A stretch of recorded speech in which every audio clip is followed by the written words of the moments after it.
कभी ऐसा महसूस हुआ है आपको कि आप खुद को देख रहे हो जैसे कोई फिल्म चल रही हो और आप एक स्पेक्टेटर हो। लोगों से तो बात हो रही है लेकिन सब कुछ अनरियल लग रहा है। आप बोल रहे हो लेकिन लगता है कि आप एग्जिस्ट ही नहीं करते। ये ना मैडनेस है ना पागलपन, बल्कि एक न्यूरोसाइकेट्रिक कंडीशन जिसका नाम डीपर्सनलाइजेशन और डीरियलाइजेशन है। और सबसे डरावनी पार्ट कि आपको लगता है कि ये कभी ठीक ही नहीं होगा। आज इस वीडियो में मैं आपको बताऊंगा कि DPDR यानी कि डीपर्सनलाइजेशन और डीरियलाइजेशन होती क्या है, इसकी वजूहात क्या है और दिमाग क्यों ये एक अनरियल एक्सपीरियंस क्रिएट करता है, और सबसे इंपॉर्टेंट बात, इसे ठीक कैसे किया जाए, इसका इलाज कैसे हो सकता है। ये वीडियो उन सब के लिए जो रोजाना सोचते हैं कि मैं नॉर्मल हूँ या नहीं, और क्या मैं वापस रियल लाइफ महसूस कर पाऊंगा। दोस्तों, इस वीडियो की मुझे कमेंट्स में बहुत ज्यादा रिक्वेस्ट आई थी कि DPDR पे एक वीडियो बनाएं, तो लिहाजा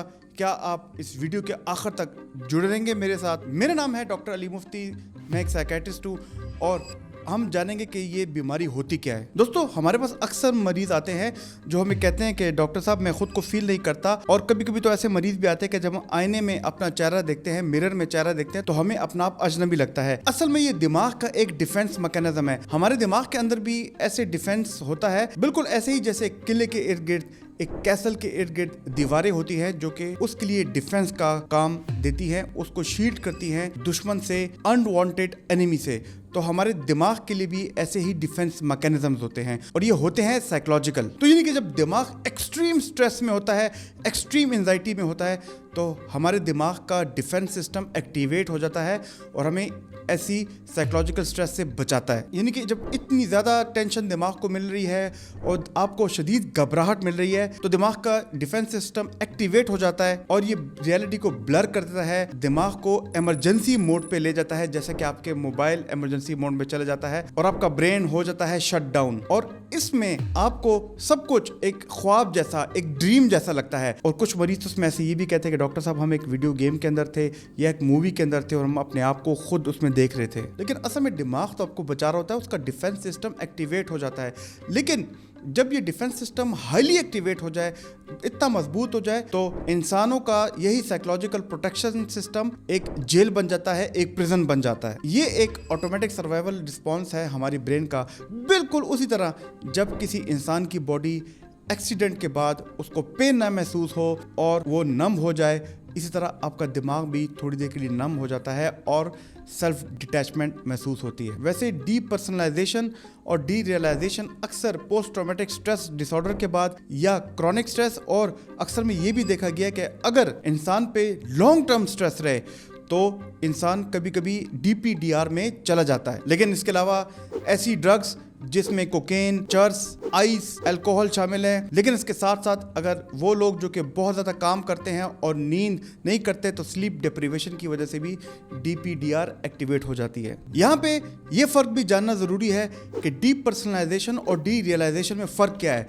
डीपर्सनलाइजेशन में इंसान को लगता है कि वो अपनी बॉडी को बाहर से देख रहा है, यानी कि उसको नज़र आ रहा होता है कि उसकी बॉडी क्या बिहेव कर रही है, किधर जा रही है, क्या कर रही है। एक इंसान इमोशनली नम हो जाता है और वो अपनी आइडेंटिटी से डिटैच हो जाता है, यानी कि आप अपनी बॉडी के कंट्रोल में नहीं होते। जबकि डीरियलाइजेशन में एक इंसान दुनिया से डिस्कनेक्टेड हो जाता है, यानी कि आपको दुनिया जो है वो फॉगी लगेगी, ड्रीमी लगेगी, और जो आपकी सराउंडिंग्स है आपको लगेगा कि आप इससे कनेक्टेड नहीं हो। आपको दिन में ऐसे एपिसोड्स आएंगे कि जिसमें आपको लगेगा कि मैं रियलिटी से दूर हो गया हूँ, और उसके अलावा जो आपका सेंस ऑफ टाइम है, वक्त आपको कभी बहुत स्लो लगेगा या आपको कभी बहुत तेजी से गुजरता हुआ लगेगा। लेकिन याद रखिए कि डीपर्सनलाइजेशन और डीरियलाइजेशन इसके एपिसोड्स आते हैं और थोड़ी देर बाद, चंद मिनटों बाद या इवन चंद घंटों बाद एक बंदा वापस ठीक हो जाता है। तो दोनों में फ़र्क जानना बहुत ज़रूरी है,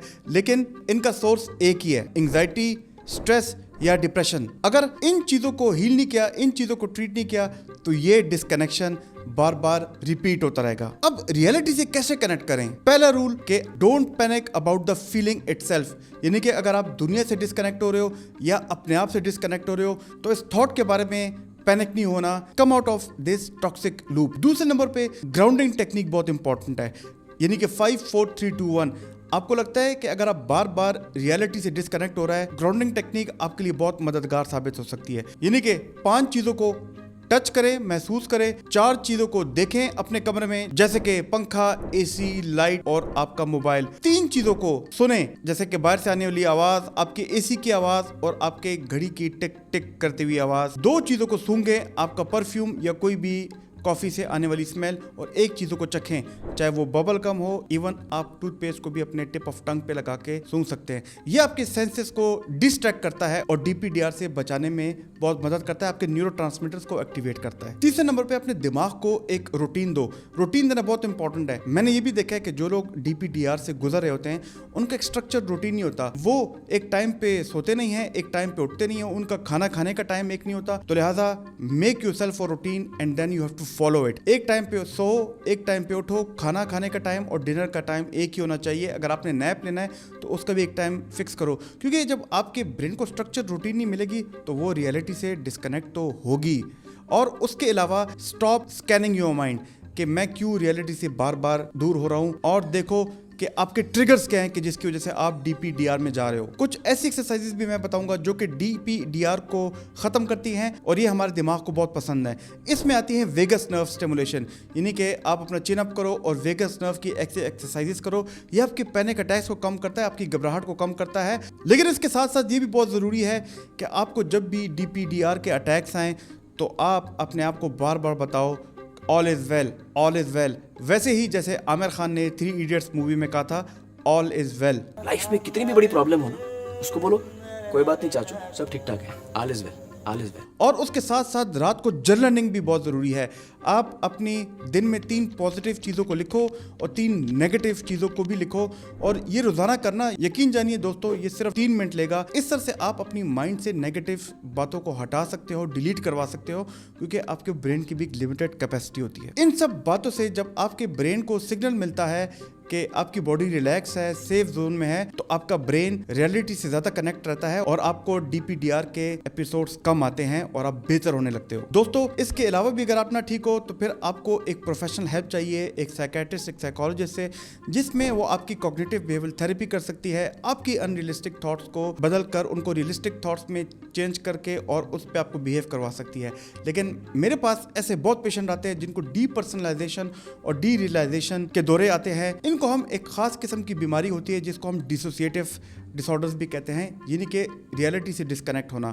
उनका हम खास इलाज करते हैं, क्योंकि जब ऐसी थेरेपी से भी पेशेंट ना ठीक हो तो हम उनको देते हैं एंटी डिप्रेसेंट्स, जिसमें आती हैं ट्राइसाइक्लिक एंटी डिप्रेसेंट्स और SSRI। ये हमने खास मुद्दत के लिए दवाई देनी होती है, कम से कम 9 से 12 महीने, और फिर आराम आराम से हम ये दवाई ख़त्म करते हैं और पेशेंट इससे बहुत जल्दी ठीक होता है। अमूमन लोगों को सवाल होता है कि हम इन दवाइयों से आदी हो जाएंगे। ये बिल्कुल गलत है। अगर आप अंडर सुपरविजन किसी साइकेट्रिस्ट के अंडर ये दवाई खाएंगे तो आप कभी भी इन दवाइयों का आदी नहीं होंगे, और ये दवाइयाँ हमने मुसलसल खानी है। दोस्तों, मैंने ये भी देखा कि डीपीडीआर करने वाले लोग ओवरथिंकिंग करते हैं। अगर आपको हमारी ये वाली वीडियो पसंद आई तो स्टॉप ओवरथिंकिंग वाली वीडियो भी जरूर देखना। हमारे चैनल को लाइक, सब्सक्राइब और लोगों के साथ शेयर करना। अल्लाह ताला आपका हामी नासिर हो। शुक्रिया।